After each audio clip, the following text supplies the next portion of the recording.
ये सब प्यार हो जाएगा। अरे आशीष, मैं तो चाहता हूँ प्यार हो जाए साफ, क्योंकि जब प्यार करते हैं तो दोनों की धड़कनें मिल जाती हैं, और फिर मेरी आत्मा अगर तुमसे मिल गई तो एग्जाम में तुम सफल हो जाओ। इससे ज्यादा मुझे क्या चाहिए? बस तुम्हारी सफलता ही मेरा परम उद्देश्य है मेरे लाल।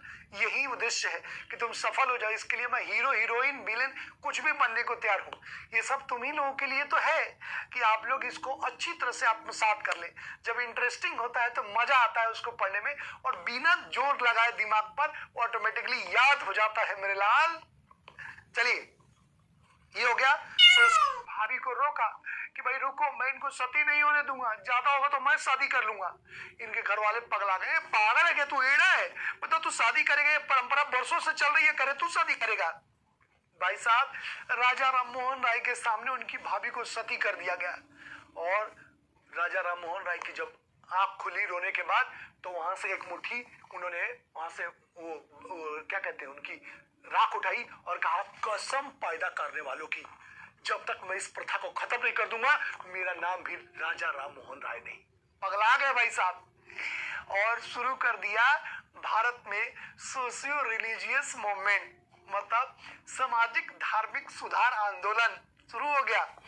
और अब क्वेश्चन पूछा है यहाँ पर कि भारत में सामाजिक सुधारों का जन्मदाता कौन है?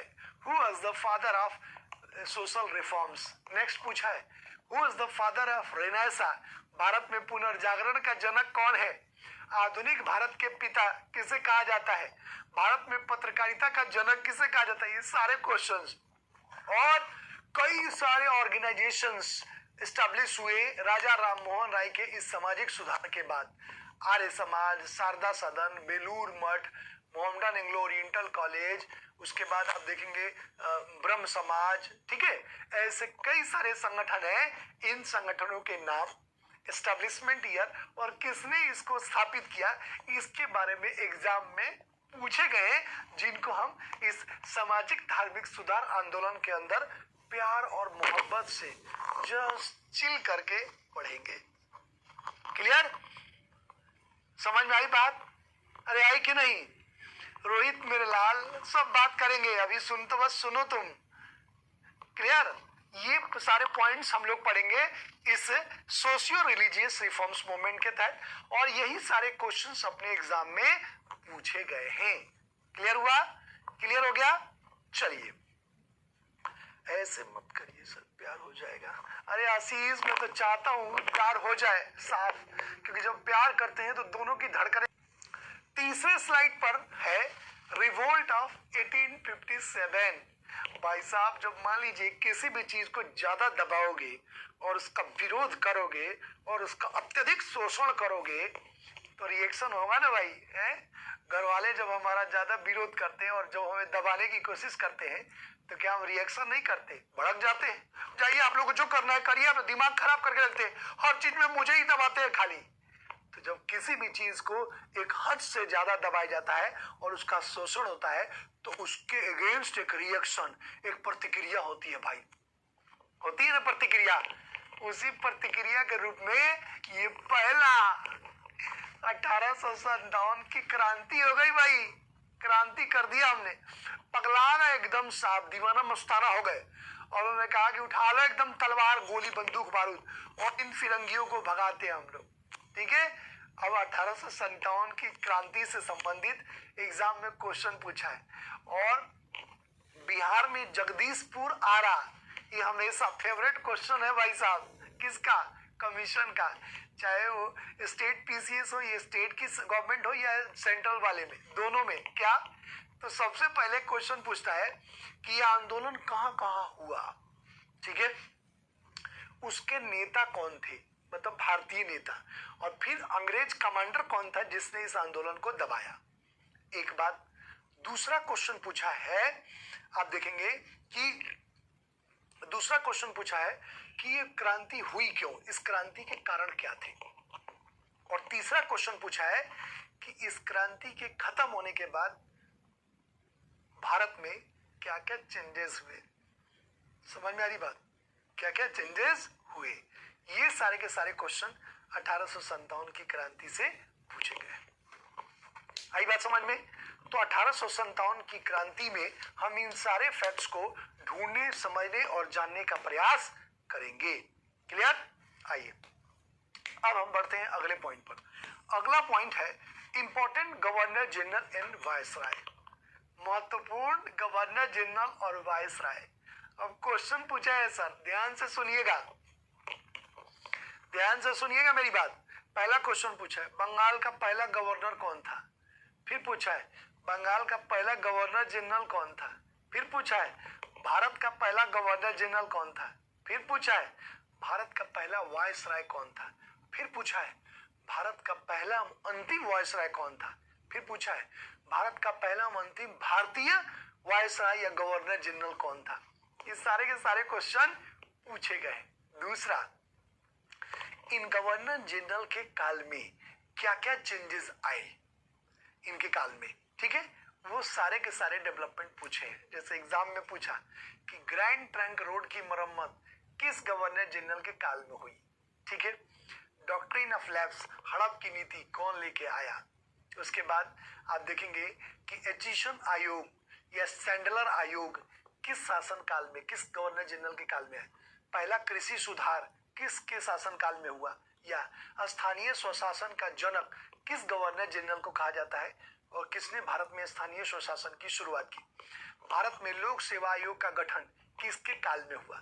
तो ऐसे कुछ महत्वपूर्ण प्रश्न हैं जो इन गवर्नर जनरल से संबंधित है, जो एग्जाम में पूछे गए हैं, जिनको हम लोग आराम से पढ़ेंगे और फिर देखेंगे कि पहला पहला कौन था गवर्नर जनरल, पहला वायसराय कौन था, और इससे रिलेटेड वो सारे महत्वपूर्ण बिंदु जो अपने लिए जरूरी है। ठीक है, आई बात समझ में। मिलन पूछ रहे हैं वायसराय क्या होता है। नहीं समझे सर। मिलन मेरे लाल मैंने समझाया कहाँ है, अभी तो मैंने बताया है कि वायसराय होता है और गवर्नर जनरल होता है। मैंने बताया नहीं है अभी कि इन दोनों में क्या डिफरेंस है। जब आएंगे तो ये दोनों ही बता दूंगा। लेकिन अगर तुम्हारी इतनी उत्कंठा है और बहुत ज्यादा मन कर रहा है समझने का, तो मैं इसको 2 लाइन में बता देता हूं। पहला, गवर्नर जनरल का मतलब कि जो ब्रिटिश ईस्ट इंडिया कंपनी थी, जो ब्रिटेन की एक व्यापारिक कंपनी थी, उसका प्रतिनिधि होता था भारत में, जो भारत पर शासन करता था, उसको बोलते थे गवर्नर जनरल।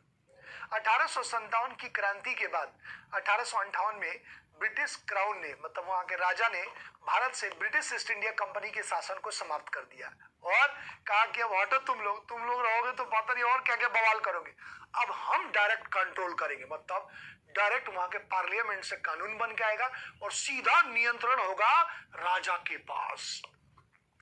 तो कंपनी चली गई अपना बैग एंड बैगेज बांध के और सीधे राजा का प्रतिनिधि भारत में स्थापित हुआ, उसको कहा गया वायसराय। मतलब कंपनी के प्रतिनिधि भारत में शासन करने वाला गवर्नर जनरल। अच्छा, ब्रिटिश क्राउन का प्रतिनिधि भारत में शासन करने वाला वायसराय। आई बात समझ में। मिलन मेरे लाल, मेरे हीरो, ये बात समझ में आ गई? क्लियर हुआ? अरे क्लियर हुआ कि नहीं?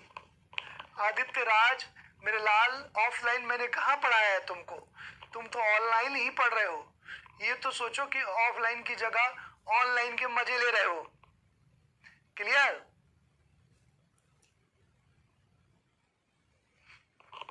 अगर तुम ऑफलाइन पढ़ते तो शायद मेरे से इंटरेक्शन तुम्हारा नहीं होता, अब उससे ज्यादा गर्दा गर्दा मचा रहे हो। ठीक है,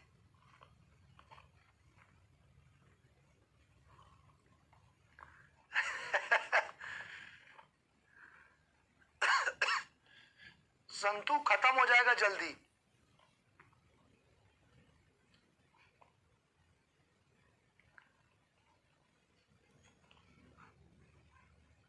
चलिए आइए, ये हो गई बात गवर्नर जनरल की। नेक्स्ट पॉइंट क्लियर हो गया। अगला, फ्रीडम स्ट्रगल में अब हम बात करेंगे फॉर्मेशन ऑफ कांग्रेस, कांग्रेस की स्थापना। अब भारत में कांग्रेस की स्थापना कब हुई, कहां हुई और कितने लोगों ने की, कितने मेंबर्स थे, पहला अध्यक्ष कौन था। ठीक है, ये सारे के सारे क्वेश्चन एग्जाम में पूछे गए। तो कांग्रेस की स्थापना के पीछे क्या कारण था, और कांग्रेस को लेके कुछ मिथक आया भारत अपने देश में जब इसकी स्थापना हुई। जैसे कुछ लोगों ने कहा कि ये थंडर बोल्ट के रूप में काम करेगा, कुछ लोगों ने कहा कि ये सेफ्टी वल्व के रूप में काम करेगा। तो कब हुई, कहाँ हुई और किन परिस्थितियों में हुई, ये सारी बातें हम करेंगे। और इसके प्रथम अध्यक्ष कौन थे, ये सारी बातें, ठीक है, कांग्रेस की स्थापना से। उसके बाद हम बात करेंगे 1885 से लेकर 1905 तक का काल। ये उदारवादियों का काल था और इस काल में क्या क्या डेवलपमेंट्स हुए, ये सारी बातें हम करेंगे। मतलब इसमें कांग्रेस की स्थापना से लेकर बंगाल विभाजन, स्वदेशी आंदोलन की शुरुआत, उसके बाद मोर्ले मिंटो रिफॉर्म्स, ठीक है, स्वराज पार्टी, ये सारी बातें हम करेंगे इसके अंदर, ये 1905 तक। फिर उसके बाद हम 1905 से 1919 के बीच जो घटनाएं हुई हैं उनको पढ़ेंगे। फिर 1915 में गांधी जी आते हैं और गांधी जी ने कौन कौन से मूवमेंट किए 1947 तक, जिसमें असहयोग आंदोलन है, सविनय अवज्ञा आंदोलन है, भारत छोड़ो आंदोलन है, व्यक्तिगत सत्याग्रह, ये सारी चीजें हम पढ़ेंगे इसमें गांधी जी के द्वारा।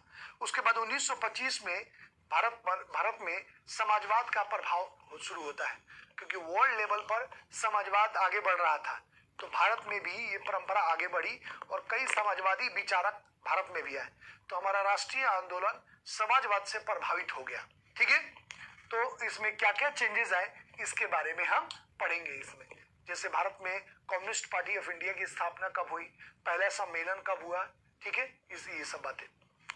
उसके बाद हम बात करेंगे इंपॉर्टेंट एक्सट्रीमिस्ट मूवमेंट, प्रमुख क्रांतिकारी आंदोलन। भाई पहला पॉलिटिकल मर्डर कौन सा है, किन बंधुओं ने किया था, उनका नाम क्या है, किसको मारा था।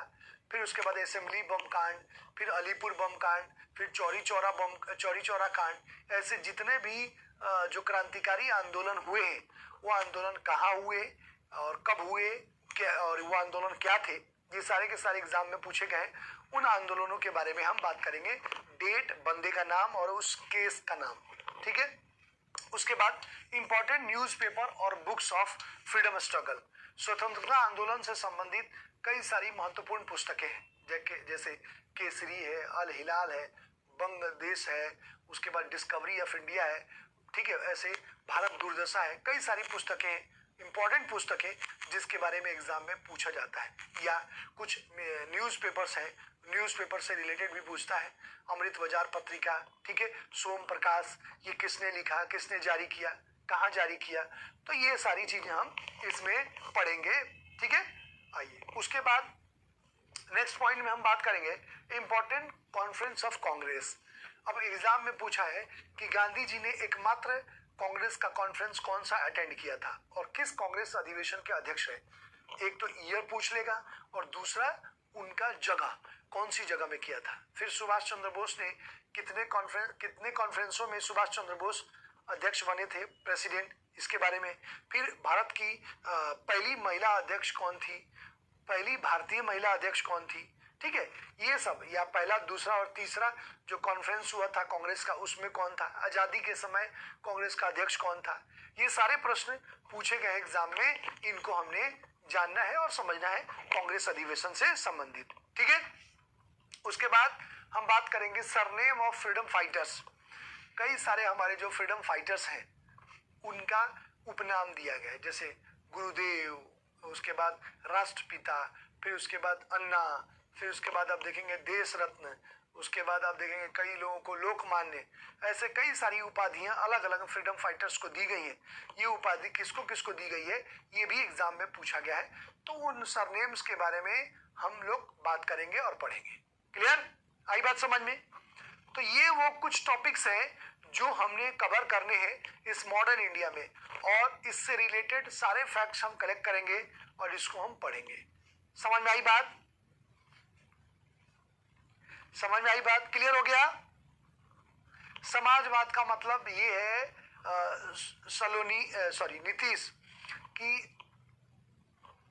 दो तरह की इकोनॉमी पूरे वर्ल्ड में एग्जिस्ट करती है। एक तो पूंजीवाद है, पूंजीवाद में जो पूंजीपति है, मतलब प्राइवेट कंपनी जिनके पास बहुत सारा पैसा है, उनके अकॉर्डिंग वहाँ की अर्थव्यवस्था चलती है, तो उनका मोटिव होता है अधिक से अधिक शोषण करना और अपना मुनाफा प्राप्त करना, उनको आम आदमी से कोई मतलब नहीं है। इसी पूंजीवाद के अगेंस्ट, विपक्ष में अपोजिट एक नया वाद पैदा हुआ जिसको कार्ल मार्क्स ने जन्म दिया था, वो था समाजवाद।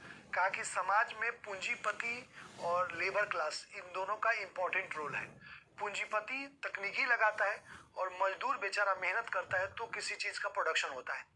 तो जब किसी चीज के उत्पादन में इन दोनों की समान भूमिका है तो उसका प्रॉफिट किसी एक की जेब में क्यों जाता है? सिर्फ पूंजीपति के, जिससे और अमीर पे अमीर हो जाता है और बेचारा मजदूर गरीब ही रह जाता है। तो पहली बार उसने आवाज उठाई और नारा दिया, विश्व के मजदूरों एक हो।